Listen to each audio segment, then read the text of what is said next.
Olá, muito boa tarde. O trabalho desenvolvido longe do conforto é uma opção. Encontra nas paróquias de Marvila, em Lisboa, espaço para a atividade missionária que desenvolve todos os dias.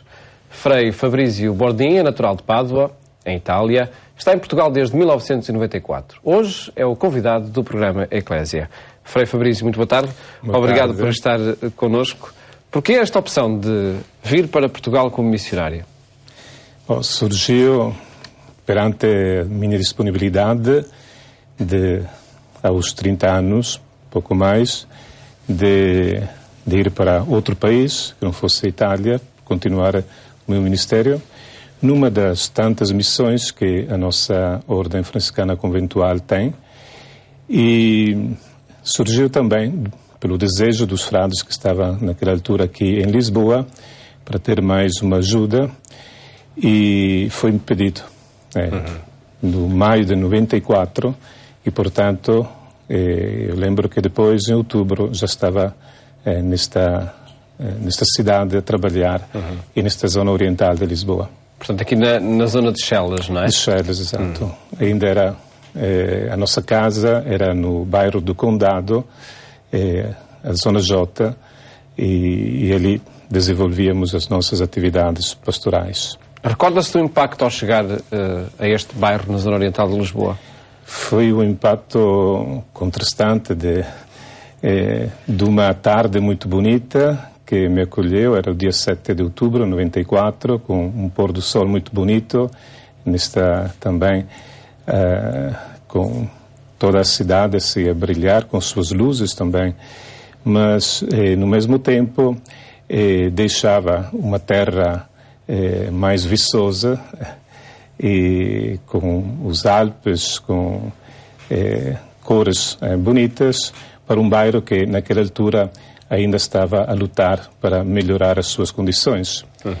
E também a nossa vida era numa casa camarária, portanto mergulhando na vida do povo, das pessoas, com os problemas do dia a dia. E já falaremos sobre eles, sobre essa caracterização do vosso trabalho. Antes, a opção tomada na congregação por este estilo de missões. Há a procura de zonas problemáticas onde a urgência de respostas sociais e pastorais é mais premente? Se nós, frades menores conventuais, nomeadamente a província de Pádua, regressou a Portugal com o desejo de voltar à terra de Santo António. E... Não dizem então que Santo António é de Pádua, não? Não, eu já me enculturei. Porque há essa velha questão, não é? Sim. Apesar que deveria ser dito Santo António de Coimbra, porque é ali que ele mudou o seu nome e se tornou de Fernando e assumiu o nome de António como franciscano. E nós regressamos como um desejo de restituir assim todo o sentido e toda a grandeza que deu a Pádua a figura de António. E depois de vários anos, os frades que viviam em Coimbra responderam a um apelo do então patriarca de Lisboa, o do António Ribeiro, para servir esta zona pastoral que naquela altura não tinha quase nenhuma igreja. Tinha só toda a freguesia, a igreja de São Félix e a igreja de Santo Agostinho, mas todos os novos bairros não tinham uma presença pastoral. E foi este o grande desafio, os bairros de Chelas, praticamente. O Vale de Chelas e os bairros das Rajota, das Salgadas, Alfinetes, dos Loios, o bairro da Flamenga e depois também o bairro do Armador, que no entanto surgiu. Em Pádua, portanto, os franciscanos conventuais constituem uma província, portanto, só em Pádua, é? Sim, não é só a cidade de Pádua, mas atualmente, pela fusão também de outras províncias, é um pouco todo o norte de Itália. Portanto, de Pádua até para o Piemonte e outras regiões do norte. Que fascínio! Mas Pádua tem também outras missões no Ghana, África, no Chile E depois estas presenças que abriu no tempo França e Portugal. Portanto, que acompanha ainda hoje. Que fascínio constitui para os frades que pertencem à vossa congregação essa figura de Santo António? E nós devemos tudo a Santo António, porque, em primeiro lugar, é um pouco o motor espiritual também, apesar que nós somos franciscanos, e este é o nosso carisma. Mas António, se calhar isto é pouco conhecido, pulsionou muito o carisma franciscano no norte da Itália e no sul da França. E ainda hoje nós vivemos muito disto. E o nosso lema, que foi assim sintetizado há anos atrás, celebrando um centenário de Santo António, foi Evangelho e Caridade. Portanto, a dimensão da pregação, do anúncio do Evangelho, sobretudo às pessoas, tornando mais acessível a palavra de Deus, numa época que era, podemos dizer, reclusa a palavra no ambiente mais eclesiástico dos mosteiros. Antônio distribuiu a palavra ao povo. E depois caridade, porque através de instituições que surgiram, graças à figura de Santo António, também nós em Pádua podemos ajudar muitas outras missões e instituições de caridade.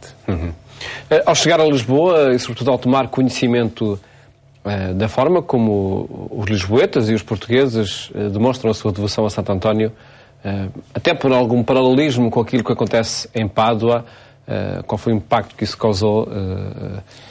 É um pouco difícil fazer comparações, porque Lisboa tem uma maneira muito própria de viver a sua religiosidade popular antoniana, e depois é muito ligada a tudo aquilo que acontece nos dias 12 e 13 de junho, e as marchas, as marchas, as festas, os casamentos, as noivas de Santo António. Pádua tem menos isto, mas tem uma religiosidade popular muito forte. Que se manifesta mais ao longo do ano, se calhar. Exato. E depois, se calhar, também a presença do corpo, dos restos mortais, ajudou muito a incrementar e a levar para frente também uma reflexão sobre a vida, os escritos, o impacto também da figura de Santo António neste ponto de vista. Mas nós queremos dar continuidade, não tanto de uma maneira teórica, mas prática, depois a vida de Santo António, a sua espiritualidade e Francisco de Assis, depois no estilo de vida. E é aquilo que tentamos fazer aqui em Portugal. Também aqui nesta zona oriental de Lisboa, nos bairros do Val de Chelas, não é? Que realidade é esta, Frei Fabrício? Trabalham nestes bairros todos os dias? Que respostas são mais urgentes e são mais reclamadas, sobretudo pelas populações que o habitam?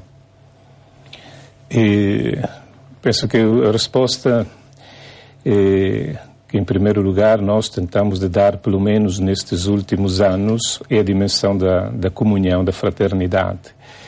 Porque é uma realidade que corre o perigo de ser um pouco anónima. Sobretudo, cresceram muito estes bairros e as pessoas, ainda hoje, correm o perigo de sentir-se sozinhas, sobretudo os mais necessitados.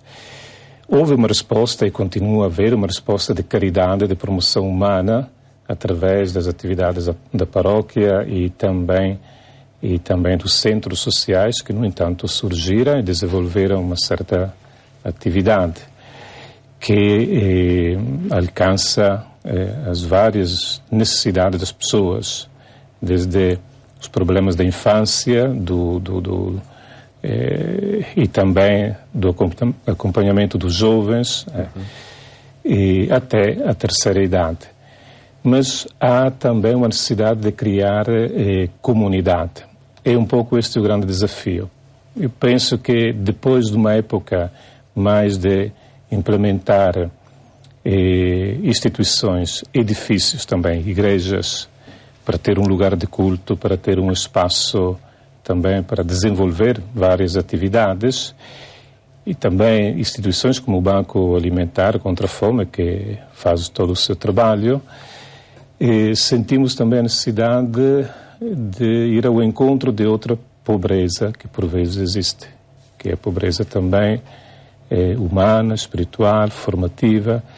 Isto não é fácil, mas eu penso que nisto também os leigos estão a acompanhar muito a nossa caminhada.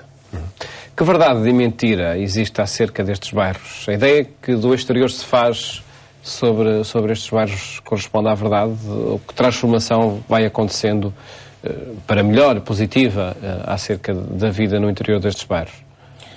Bom, são bairros que mantêm os problemas que já são conhecidos de situações de pobreza extrema, por vezes, e de solidão dos idosos, e também o problema da juventude, o desemprego, delinquência, tudo isto existe. Mas, por vezes, aquilo que é menos visto, é menos visível, mediático, se calhar, também são os progressos que esses bairros estão a fazer, graças às várias instituições que aqui trabalham. Penso também o trabalho da paróquia e da junta de freguesia. Portanto, há um esforço comum, e eu digo que esses são terras de grandes paixões, porque quem passa por aqui fica preso. Eu estive aqui nos meus primeiros anos em Portugal, depois mudei de cidade, mas nunca perdi o contato, as ligações. Quando regressei foi um regressar ao primeiro amor de Portugal. E reencontrei uma comunidade que, no entanto, evoluiu, cresceu. Quer dizer, eu digo sempre aos jovens que antes não tinha muitas grandes perspectivas de estudos, de trabalho, que vivia nas barracas. Encontrei estes jovens casados com um emprego, com uma formação, aqueles que ficaram também a viver por aqui, oferecendo as suas capacidades à vida social e também eclesial desta comunidade. Tivemos este ano uma comunidade, a comunidade de Santa Clara, que está dentro da paróquia São Maximiliano, que ganhou o terceiro prémio do orçamento participativo. De 30 projetos que havia em toda a junta, em toda a freguesia de Marvila, foi o único que ganhou.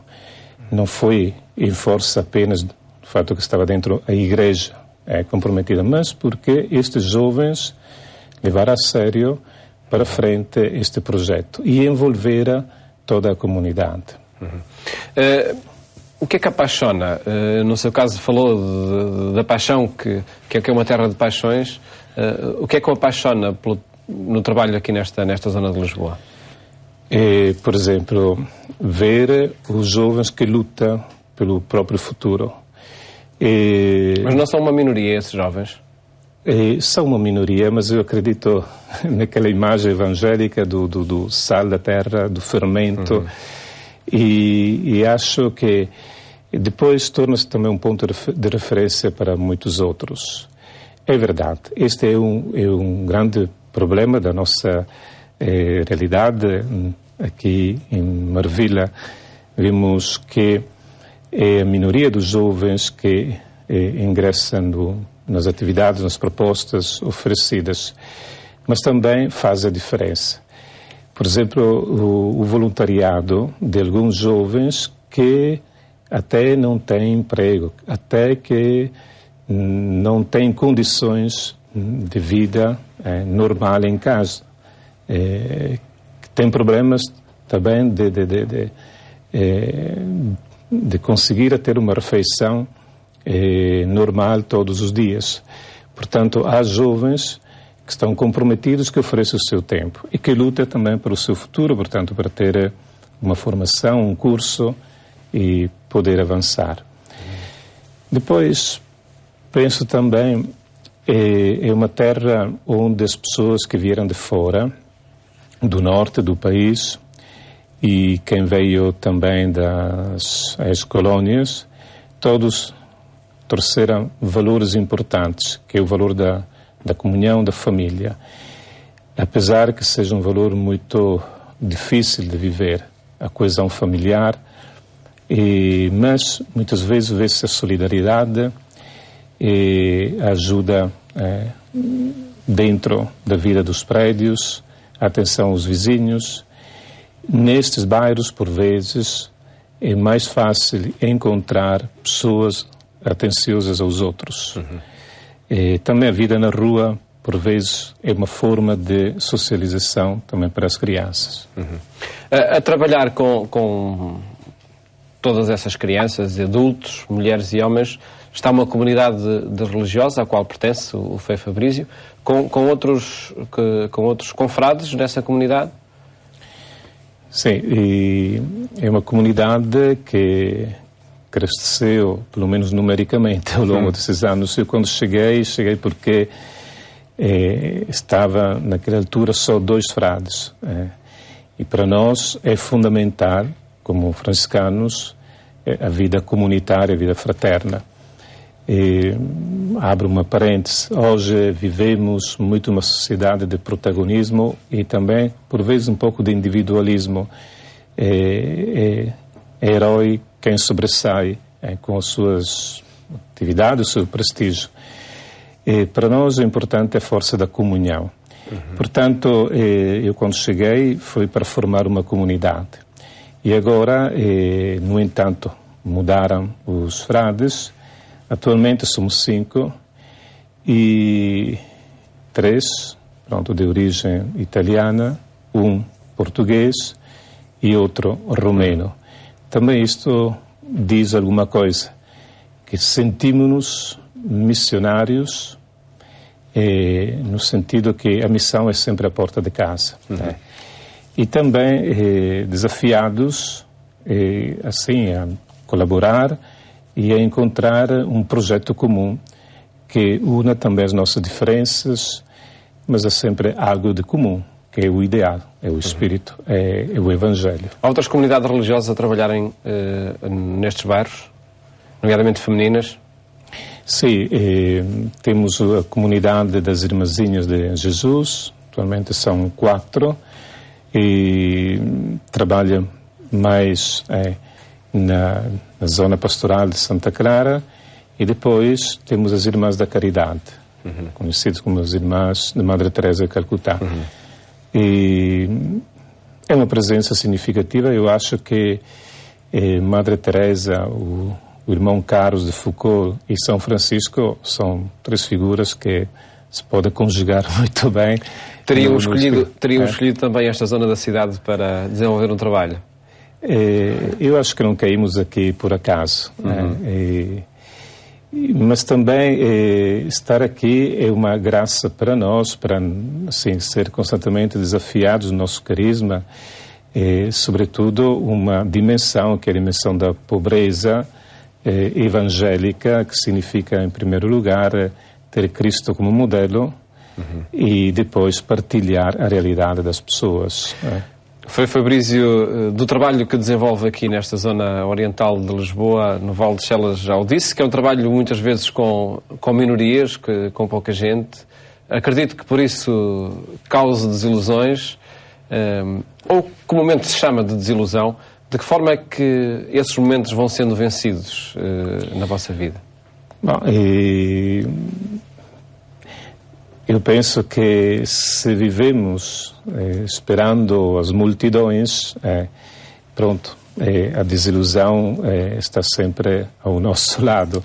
Mas nesta grande realidade, nós estamos a ver que o que é mais importante é ver o crescimento da pessoa global, do ponto de vista humano, social, mas também espiritual, relacionar. E os frutos estão à mão, porque cresce o número também dos colaboradores, dos catequistas, das pessoas que trabalham nos centros sociais, de voluntários, jovens ou adultos, também pessoas da terceira idade que investem o próprio tempo com mais criatividade. E também a dedicação, o amor que as pessoas têm pelas comunidades, a Igreja de São Maximiliano, a Igreja de Santa Beatriz, a Igreja de Santa Clara, ao ponto de provocar, por vezes, alguma normar um pouco de ciúmes quando os frades têm que dividir-se de um lado do outro. Isto é um sinal positivo que há uma ligação e um espírito também de comunhão muito forte. Acredito que não existam muitas recompensas monetárias, não existem salários, não existe um progredir na carreira. Onde é que uma pessoa como o Frei Fabrício vai buscar as energias para o trabalho todos os dias? Bom, nós temos um simples projeto comum e colocamos ali alguns pilares da nossa vida.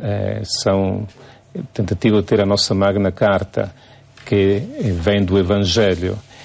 E as energias, em primeiro lugar, é a nossa relação com o Senhor, que não é apenas individual. Nós procuramos todos os dias iniciar um pouco cedo, não digo a hora, o nosso dia para rezar, estar juntos pelo menos 1h30 diante do Senhor. Isso é logo pela manhãzinha? Sim, também porque depois começam todas as atividades. E, portanto, a nossa tentativa de unir a comunidade em volta, portanto, do sacrário, da Eucaristia, da liturgia das horas, e ter alguns momentos fortes, de manhã, ao meio-dia e no fim do dia, no fim da tarde. E procuramos também ser fiéis e ajudar as pessoas a entender que naqueles momentos nós tentamos recuperar alguma energia e, sobretudo, fazer o ponto da nossa vida, unificar a nossa vida. Frei Fabrício, agradeço ter estado neste programa a testemunhar a vida missionária de todos os dias. Muito obrigado e felicidades para esse trabalho que se desenvolve aqui nos bairros do Val de Chelas. Foi de facto a história de uma vida missionária do Frei Fabrício. Começou em Itália e se concretiza em cada dia nas paróquias franciscanas de Marvila. Desejo-lhe bom fim de tarde e até amanhã, se Deus quiser.